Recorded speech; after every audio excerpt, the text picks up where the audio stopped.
जिनके साथ आचार्य चरण भी थे, वहां से निकली तो बोले आज रात्रि कोई पवित्र स्थान हो तो हमें बताओ जहां अपने ठाकुर विराजमान करें और वहां आरती पूजा करके भोग लगाएं, ठाकुर जी को विश्राम करें। तो कुछ उद्दंड लोग थे, उन्होंने कहा हाँ बहुत पवित्र स्थान है, वो जो बगीचा देख रहे हो ना वो परम पवित्र ही है, क्योंकि वहां वैश्या अपने मित्रों के साथ हास्य विलास ऐसे करती रहती थी। संत सरल चित्त, कहीं कोई संशय नहीं, विश्वास, गए वहां, जल छिड़का, सोहनी लगी, ठाकुर जी विराजमान हुए।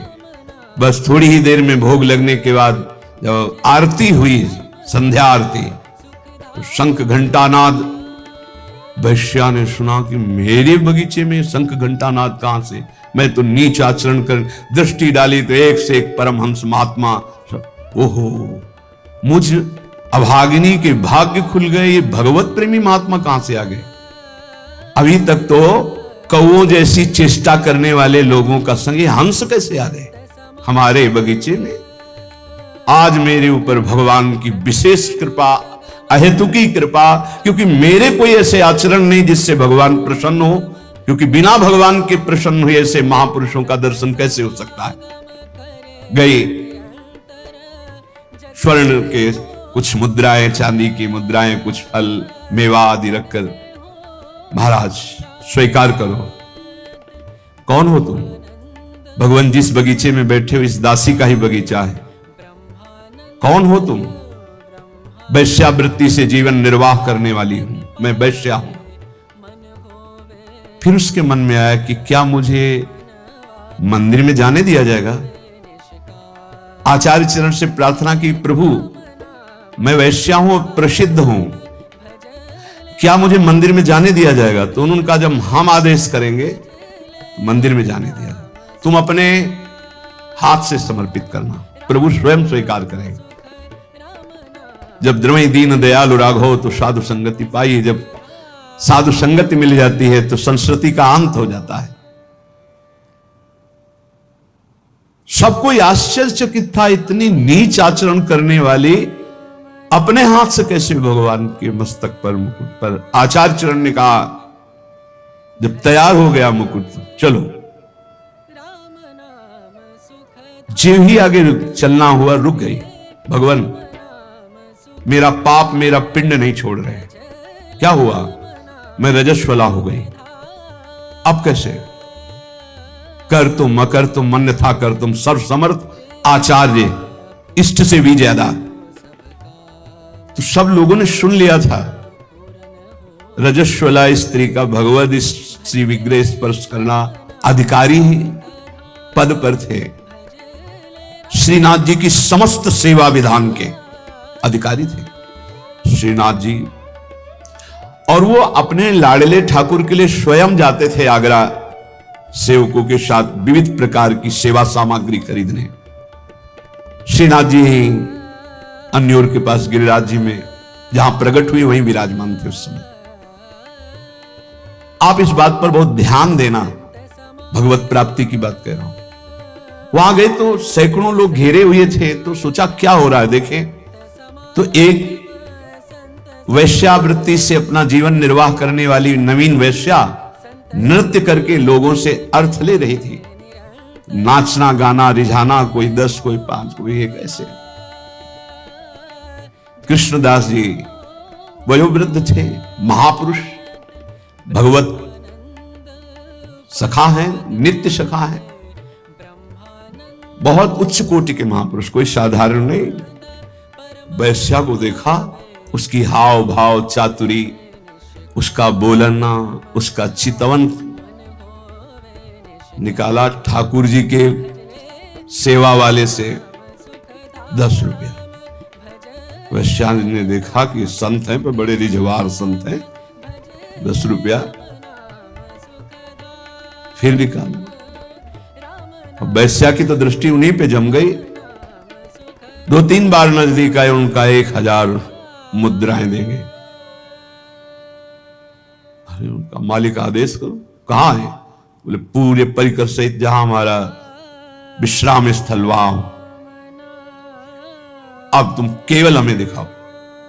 1000 मुद्रा में तो पूरे परिकर से गान बजा नृत्य। ठीक है। उनके परिकर से कहा कि 1000 मुद्राएं सब आपस में बांट लो, और वैश्या से कहा मेरे बादशाह के सामने तुम्हें नाचना है, तुम जितनी संपत्ति कहोगे उतनी दें, केवल नाचना है। हमारा तो जीवन कृतार्थ हो गया। आप कौन हो? काम बोले कुछ परिचय नहीं, बस मेरे साथ चलना है। ऐसे गायन किया है और अपनी रसरीति के वाद्य। एक दिन कहा चलो आज अपने बादशाह के सामने हम पेश करते हैं, तुमको वैसे ही पेश होना है जैसे बादशाह के सामने पेश हुआ जाता है। अगर मेरे साहब रीझ गए तो जन्म जन्म की बिगड़ी तेरी बन जाएगी। अभी तक नहीं बताया था किसके पास ले जा रहे। बोले चल और देख, ये मत समझना कि मेरे बादशाह मूर्ति है, साक्षात विराजमान है। उसने कहा मुझे तो पैसे से मतलब है, वो मनमानी पैसा देंगे, बस तू रिझा दे। और श्रीनाथ जी के पास जाके कहा प्रभु जब जब आगरा गए हैं तो आपकी पसंद की चीज लाए हैं, आज एक पसंद की वस्तु हम लाए और आपको भेंट कर रहे हैं, स्वीकार करो। वो श्रीनाथ जी को नमन करके जीव ही नृत्य शुरू किया और पूरा पद गाया। पद गा के जे ही ऐसे किया और ऐसे देखा, कूट मनमथ मन मथा, करोड़ करोड़ काम को मूर्छित कर देने वाले अधरों पर बंशी, विशाल नेत्र, बंक कटाक्ष, एक मुस्कान में मर गए, प्राण निकल गए, उसी क्षण निकल गए, परम पद को प्राप्त। क्या है भगवत प्राप्ति? क्या किया इसने अभी तक?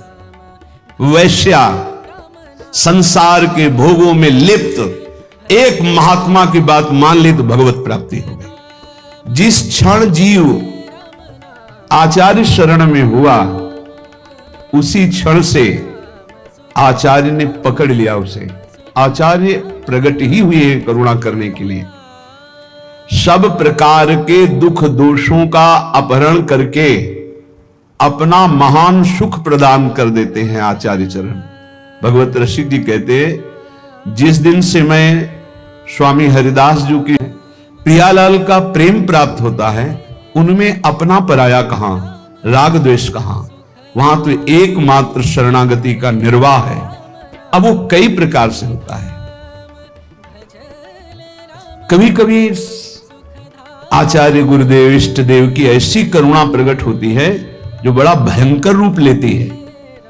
हमारे लिए ऐसा लगता है बड़ा भयावना है, और परिणाम बड़ा सुहावना होता है कि यदि वो ऐसी कृपा न करते तो ये परिणाम न मिलता। पक्का मान लीजिए। कभी कभी ऐसा सुहावना लगता है कि बहुत कृपा है, पर सुहावना लगना ज्यादा अच्छा ठीक नहीं, क्योंकि जब भयावना आएगा तब हम सुहावने में पले हैं तो हमारा मन कहीं प्रतिकूल ना हो जाए आचार्य चरणों से, गुरुदेव से, इष्ट देव से। इसलिए ये हृदय में चिंतन कीजिए कि आचार्य कृपा, गुरु कृपा, इष्ट कृपा ये एक ही है और ये परम सुख प्रदान करती है। परम सुख जो ब्रह्मा के द्वारा रचा हुआ नहीं है।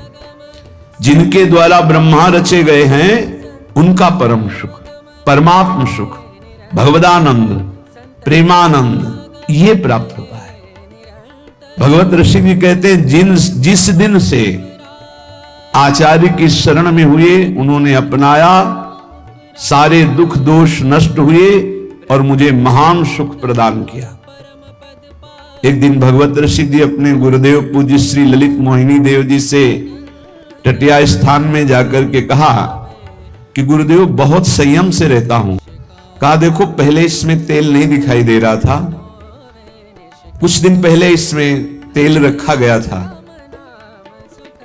सुखाने पर ऐसा लगा तेल खत्म हो गया है, लेकिन पानी डाला तो उसमें ऊपर चिकनाहट दिखाने लगी।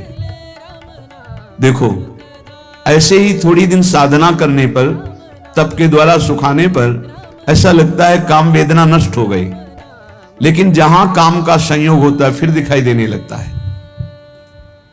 फिर उस करवे को रसोई अमनिया की गई थी तो बहुत आग बची हुई थी, उसी आग में रख दिया। थोड़ी देर के बाद निकाला, फिर पानी डाला, बिल्कुल तेल नहीं आया। बोले देखा अब नहीं। जब प्रभु के मिलन की आग में हृदय जलने लगता है, तड़पने लगता है, रोना, सिसकना, तड़पना, आहों की जागीर, आहा आज की रात गई आप नहीं आए, हाय आज का दिन भी गया आप नहीं आए, तड़प तड़प करके वो एक एक मिनट व्यतीत कर रहा है। उस तड़पन की अग्नि में, विरहाग्नि में फिर ये काम, क्रोध, लोभ, मोह, मद, मत्सर सब भस्म हो जाते हैं। आचार्य कृपा, गुरु कृपा भगवत मिलन की चाह प्रकट करती है। ये न समझे कि गुरु कृपा, आचार्य कृपा से केवल लौकिक सुख सुविधा मिल जाए तो सिद्ध संत, हमारे पुत्र नहीं हो रहा था तो गर्भ रह गया, भाई बड़ी कृपा, बड़े सिद्ध संत, बड़ा सिद्ध दरबार, हमारा काम नहीं बन रहा था, अमुक काम बन गया। भूल में मत रहना, ये सुकृत का फल है, संत महापुरुषों के समागम का फल है, संस्कृति का अंत हो जाना, द्वंद्वों का नाश हो जाना, प्रियालाल से मिल जाना, जिनसे हम जन्म जन्मांतर से बिछड़े भी हैं।